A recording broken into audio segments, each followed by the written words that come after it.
नमस्कार. आज आपण एक अतिशय जबरदस्त आणि आयुष्य बदलून टाकणाऱ्या विषयावर बोलणार आहोत. स्टीफन आर कवी यांच्या जगप्रसिद्ध the 7 habits of highly effective people या पुस्तकातील पायाभूत तत्त्वज्ञानाचे आपण एक सखोल विश्लेषण करणार आहोत. खऱ्या आणि सखोल व्यक्तिमत्व विकासाची ही एक अनोखी सफर आहे. तर चला सुरू करूया. आयुष्यातील एक अतिशय व्यावहारिक आणि भावनिक मुद्द्यापासून सुरुवात करूया. हे वाक्य पहा, मी माझी करिअर गोल्स पूर्ण केली आहेत आणि मला प्रचंड व्यावसायिक यशसुद्धा मिळाले आहे. पण याची किंमत मला माझे वैयक्तिक आणि कौटुंबिक आयुष्य देऊन चुकवावी लागली आहे. मला स्वतःला विचारावं लागते, हे खरंच योग्य आहे का? ही भाषा आजच्या आधुनिक जगातील एक रिकामेपणा दर्शवते. बाहेरून यशस्वी दिसतो, पण आतून एक खोल पोकाली जाणवते. ही असंतृप्ती कुठल्या तरी आतून बदल करण्याची आणि एका नव्या दृष्टिकोनाची गरज निर्माण करते. चला तर मग या बदलाचा मुलाकडे जाऊया. कोवे यांनी एक अतिशय छान अभ्यास केला. 1776 पासून अमेरिकेत प्रकाशित झालेल्या यशाचा साहित्याचा त्यांनी एक सखोल शोध घेतला. 2 शतके लोक यशस्वी कसे व्हावे याबद्दल नेमके काय लिहित होते. ह्या अभ्यासातून एक अतिशय आश्चर्यचकित करणारी गोष्ट समोर आली. यशाकडे पाहण्याचा दृष्टिकोन 2 मुख्य भागात विभागला गेला आहे.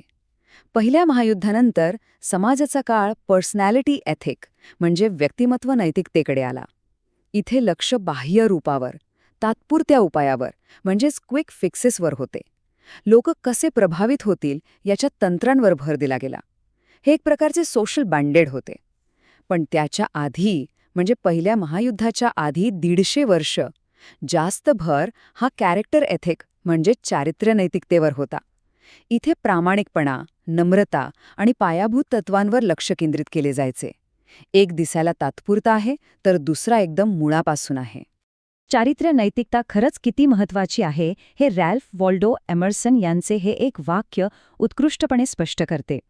तुम्ही जे आहात ते माझ्या कानात इतक्या मोठ्या आवाजात ओरडते की तुम्ही जे बोलता ते मला ऐकू येत नाही. अगदी खरामार्कारी गोष्ट आहे. जर आतल्या चरित्रात खोटेपणा किंवा दुहेरी वृत्ती असेल तर बाहेरून वापरलेली कोणतीही मानवी संबंधांची तंत्रे ही केवळ लोकफसवणूक वाटणार. कारण बाहेरच्या दिखाव्यापेक्षा आतून माणूस कसा आहे हे लोक नक्की ओळखतात. दिखावा तात्पुरता असतो, पण चारित्र्याला शाश्वत मूल्य असते. आता या चारित्र्याकडून आपण एका नवीन विचाराकडे जात आहोत.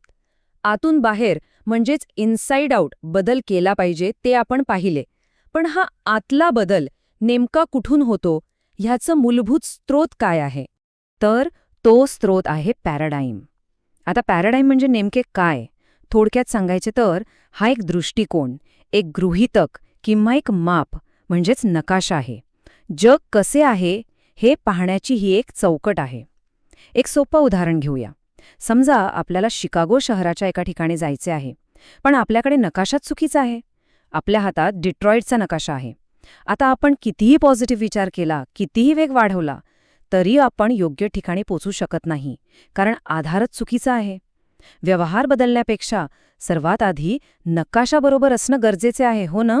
चला, हे अधिक चांगल्या प्रकारे समजून घेण्यासाठी एक अतिशय रंजक प्रयोग पाहूया.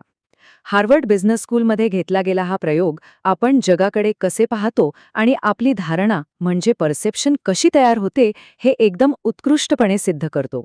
येथून एक महत्त्वाचा प्रश्न उभा राहतो. आपण जेव्हा जगाकडे पाहतो तेव्हा खरेच काय पाहतो? जग जसे आहे तसे आपण पाहतो की आपण जसे आहोत किंवा आपल्याला जसे पाहण्यास शिकवले आहे तसे आपण जगाला पाहतो? या प्रश्नाचा थोडा विचार करा. आता या चित्राकडे पहा. वर्गातील अर्ध्यापेक्षा अधिक विद्यार्थ्यांना हे चित्र फक्त 10 सेकंदांसाठी दाखवण्यात आले. ही एक तरुण स्त्री आहे, साधारणतः 25 वर्षांची. ती अतिशय फॅशनेबल दिसते, तिचे नाक लहान आहे आणि तिची उपस्थिती अतिशय आकर्षक आहे. एखादी फॅशन मॉडेल किंवा तरुण मुलगी म्हणून जसे पाहावे तसे हे चित्र आहे. त्यानंतर वर्गातील दुसऱ्या अर्ध्या विद्यार्थ्यांना हे दुसरे चित्र दाखवण्यात आले. ह्या चित्रात मात्र एक वृद्ध स्त्री दिसते. ती जवळपास 60 किंवा 70 वर्षांची असेल. तिचा चेहरा थोडा उदास दिसतो. तिने एक शॉल ओढली आहे आणि तिचे नाक आकाराने बरेच मोठे आहे. कदाचित तिला रस्ता ओलांडण्यास मदतीची गरज असेल. या प्रयोगातून जी गंमत समोर आली ती थक्क करणारी होती. केवळ 10 सेकंदांचं कंडिशनिंग ही संपूर्ण दृष्टिकोन बदलू शकते. जेव्हा या दोन्ही गटांना एकत्र करून एक सामीकृत चित्र दाखवण्यात आले, तेव्हा त्या दोन्ही गटात प्रचंड वादविवाद झाला. पहिल्या गटाला त्यात फक्त तरुण स्त्री दिसत होती, तर दुसऱ्या गटाला ती वृद्ध स्त्री. आणि दोन्ही गट आपले मत खरे आहे यावर एकदम ठाम होते. याचा अर्थ काय? तर दोन प्रामाणिक, शाण्या व्यक्ती एकाच गोष्टीकडे पाहून पूर्ण वेगवेगळे निष्कर्ष काढू शकतात. हेच आहे पॅराडाईमचे मुख्य सूत्र.